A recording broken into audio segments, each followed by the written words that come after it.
So I wrote a really awesome intro to this chapter. It's really good. We're going to have to skip it for time purposes.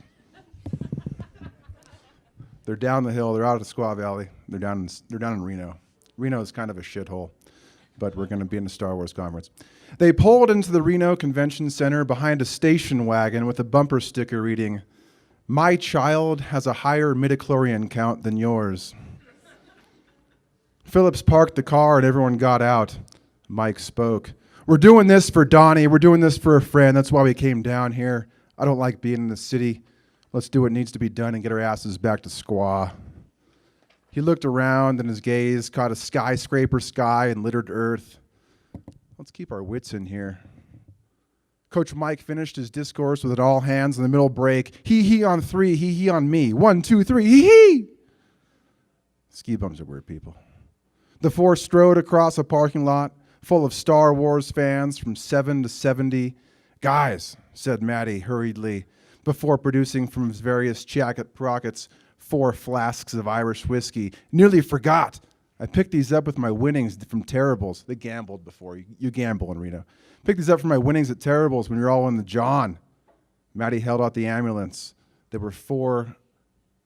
They were a golden 4 of a kind, which beats a flush, even if drank straight. "Good thinking, Matty," said Mike. "Well done." He grabbed his flask and took a quick snort. "This'll help." The boys agreed with nods and all took a quick snort. They then sauntered on across the parking lot towards a Star Wars convention. Long strided saunter born of altruistic focus and good pint glass of Irish whiskey. They were met at the door by an overweight Princess Leia with an underweight personality. Her first words, "Help me, Obi-Wan Kenobis. You're my only hope." She then asked for the $20 admission fee. The boys were not aware of a cover, and to them $20 seemed a bit more exorbitant.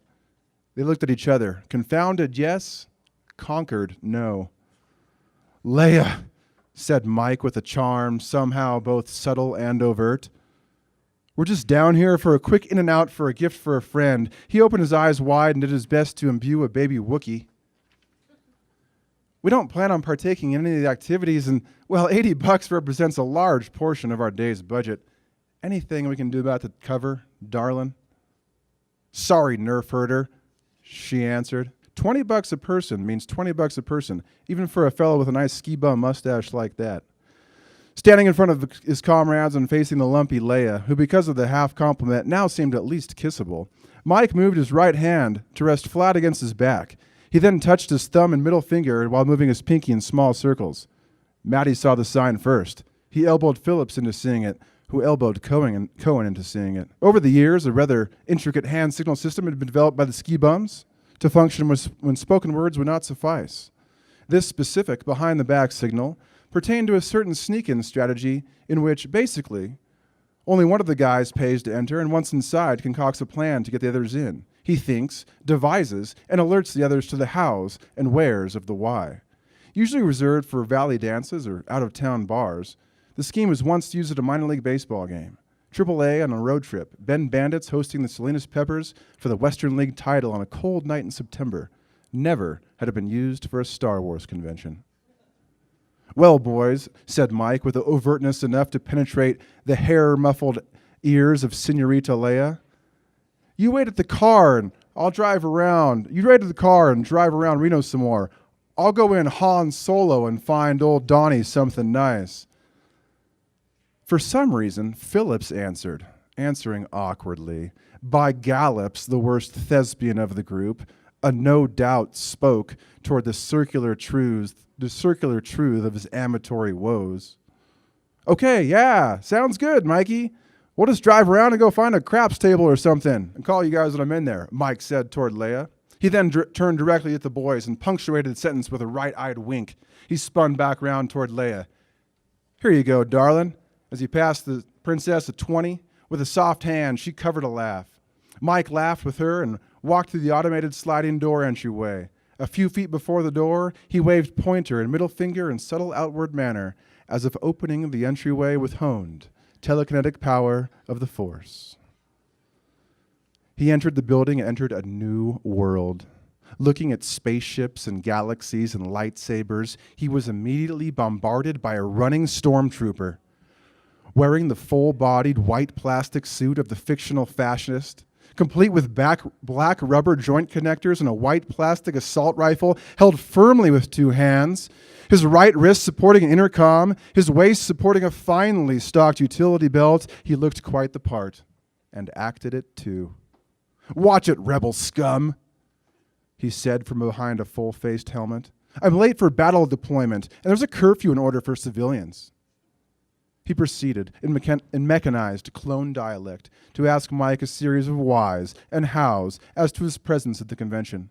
17 questions in all. When satisfied the ski bum no longer posed a threat to the imperial way of things, the trooper told Mike, in what seemed to be a voice more human than clone, to have a good time and, if possible, try the Dagobah-style clam chowder over at the Mos Eisley Cantina. It's not that bad. The trooper then snapped back into character. With a terse salute, he regained stoicism and broke back into his imperial jog, arms taut and out front, assault rifle unmoved from mid-chest height, striding away from Mike with the conformed overconfidence of the galactic Hitlerian. Mike followed the running piece of memorabilia with his eyes. He performed a quick scan of the place to make sure there lingered no more fracas-seeking combatants. His eyes returned to the inquisitive stormtrooper, and the mustached mountain man learned what the word squadron referred to. Apparently a fierce grouping of 14 other stormtroopers, a couple of those creepy red Imperial guys who hold the big staffs at well-to-do Empire events, and a Boba Fett. All were eating donuts and drinking coffee. The warehouse is full of costumed people talking adamantly around scenes from the myth. Some Wookiees were hanging over by the cockpit from the Millennium Falcon, grunting loudly. 7 bikini-clad Leias were taking photos of some more civilian-looking fans over in Jabba's throne room, and by a forested Endor scene, an Admiral Akbar and a Luke in Hoth Ice World getup spoke with a family of Ewoks. The Ewoks were larger than Mike remembered from the film. Over in the northwest corner of the Transform warehouse, Luke's Tatooine homestead caught Mike's eye, especially the red exit sign behind it. Mike strode toward the 2 moons of planet Skywalker. En route, he passed a model of Cloud City and thought of Lando Calrissian, of Billy D. Williams, the baddest dude in the galaxy. And he checked for security guards and cameras. Thankfully, no Siths were on the radar. She is back, though. He entered the realm of Luke's uncle's moisture farm, and with a couple of freckle-faced teenagers, stopped to admire the actual evaporators from the movies. Moisture farming indeed. Mike took survey of the surroundings before sidestepping furtively to the exit sign. He checked the door. The big-ass warehouse door was unlocked. It opened. Best of all, no alarm rang. Mike quickly reshut it and moved to locate a telephone. He returned to the moisture evaporators and those freckle-faced teens. "Hey, you guys have a cellular phone I could borrow?" The boys displayed perplexity that a mustached man 15 years their senior didn't have one of his own, or that this mustached man 15 years their senior was even talking to them. They hadn't heard the complete word cellular in some time. Sure, they uttered in awkward unison before the taller of the two reached into his pocket. Into Mike's palm, he placed a device with more computer capability than any of the many Apollo spacecraft. Mike nodded his thanks, took the phone, and dialed. In a single ring, Cohen answered. Hee-hee! Northwest corner, exit door, 3 minutes. Mike hung up the phone and gave back the phone to one of the slightly more freckled teenagers. Long conversation, the teen said. "M. Skier, no talk words much. Mountain heyday," was Mike's response. And giving the kids a couple Squaw bumper stickers for their trouble, he skipped toward the door. Standing in front of the exit door 3 minutes later, Mike heard 3 knocks on the door, gave one in return, and then pushed open the entryway, letting his roommates into the world of George Lucas's mind. They moved quickly from the door and powwowed over by the cockpit of the Falcon. "Damn," said Maddie, in 360 admiration of the scene. "This is awesome." "Yeah, it is actually pretty cool in here," Mike agreed. "But what the hell are we going to get Donnie for his party?" The boys looked around for gift ideas, all but Phillips, the scion of Alpine Biological, which is a legalized weed dispensary in Squaw Valley, who had entered the cockpit still fairly high from his joint he had smoked on the ride down the hill. He climbed in. He immediately commenced procedures and engagement of the hyperdrive. He undertook calculations to make sure not to run right into an asteroid field or fly too close to a supernova, preparing the Falcon for one last light-speed ride. "Never tell me the odds," he kept saying, with the cool confidence of Han, punctuated by a couple, "It's the ship that made the castle run in 12 parsecs. And one pretty spawn on, "Either I hate her or I'm beginning to like her," in reference to Leia. The boys watched Phillips fake fly for a few moments and shared chuckles at their ski bum friend's expense. They then looked about the convention at the fictitious world. "There's some sweet lithographs over by Jabba's palace," Cohen said optimistically. Could look good on the walls of Donnie's place." Mike looked in the indicated direction, beyond the Hoth Ice World set, and in front of the detailed sculpture of the Jedi Temple. "Good eye, Coco. Let's see if they got anything worthy of our Donnie of the Valley." The boys left Phillips to the Falcon, and as they approached the lair of the green gangster lizard, each took quick snorts from their flasks of Irish whiskey. All three felt just fine. They look around the lithograph stand. ... We move on. Mike thought maybe they'd come all this way for naught, but it was then, when he'd stopped looking, that opportunity presented itself. A couple serious collectors strolled over from the lithograph display, and by their attire looked more like feds than the followers of the Force. The shorter one, on a dolly, pushed a full-sized replica of Han Solo in carbonite frieze. When they stopped, close to Mike, he heard them talking to themselves about how their buyer had explicitly said to come home with an image of the Emperor and Vader by some renowned artist. Mike identified the painter's pieces on the wall. Mike looked to the feds and followed their discussion on different choices. The feds narrowed it down to two final possibilities. Mike heard them come to their conclusion, a rendering of Anakin's conversion to the ways of the Emperor. As they congratulated themselves, Mike looked to the lithograph's price tag. "Maddie, give me the $410 from the parking lot hustle. I'm sorry, we haven't been there. Give me the money." Mike reached into his boxer shorts for the money for the parking lot hustle, gave Mike their money. Mike additionally pulled a folded 50 from his years-long hiding place in a small wallet crease and pointing to the picture, shouted to the vendor, "That one. I will take that one." In an instant, Mike spent all the allotted party money and travel funds of the group, but it was for a friend, and Mike had a plan, and so it was done. In the biggest little city in the world, he took the boys all in. "What the hell are you doing?" Cohen asked frantically. "Trust me," Whisper yelled Mike. He then turned to the feds, who turned, dismayed, to look at Mike. "We were just about to buy that piece." The other stood behind the dolly and the replica of Han in carbonite frieze. "Really?" replied Mike. "Darn. Really?" "Really."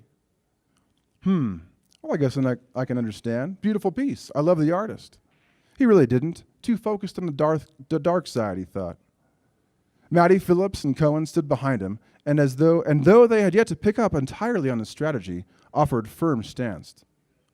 Cross-armed support. "Well, we came for that piece, and we need to leave with that piece. We work for a very powerful man who gave us directions as such.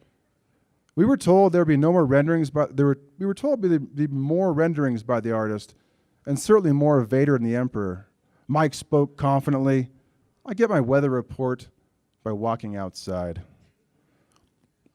Two tanned Jedis, looking at the lithograph stand, heard the altercation, and, as it seemed to fall under their duty as the protectors of peace and justice throughout the galaxy, became engaged members of the audience. The feds employed intimidation. They stared coldly at Mike, then back up to his three roommates.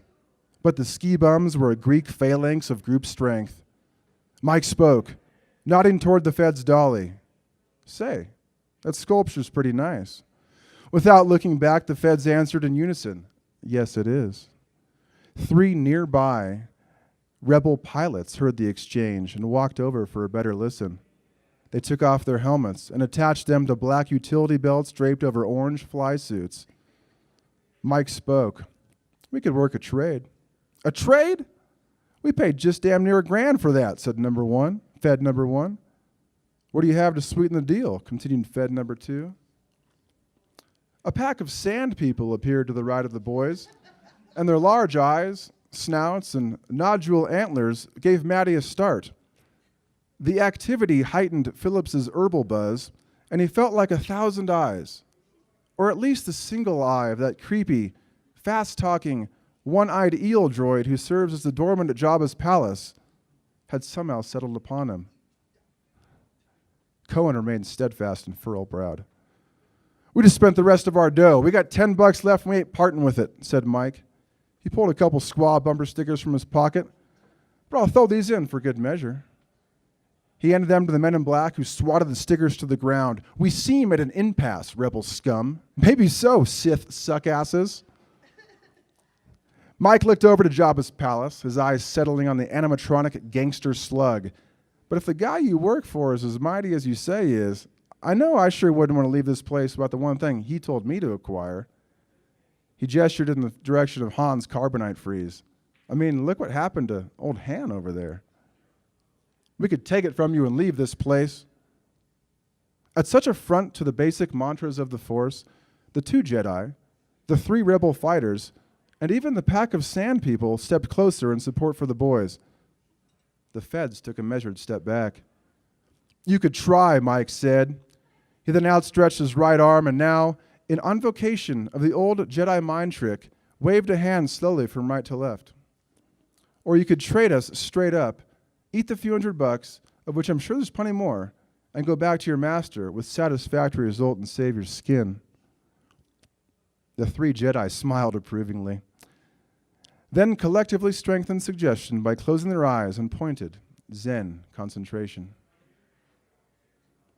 The sand people began to frenzy, jumping up and down, laughing loudly, their rifle blasters raised high, emitting the primal grunts of the Tatooine steppe. The rebel pilots put their helmets back on and prepared for possible quarrel. The Feds studied the growing assemblage of opponents, retreated some feet, and huddled together for a few frames. Slouch-shouldered, they finally turned back round. They looked at Mike, his unkempt mop of red hair, highly contrasted goggle tan, and shaggy mustache. They knew the ski bum had outwitted them. Fine, was all they said.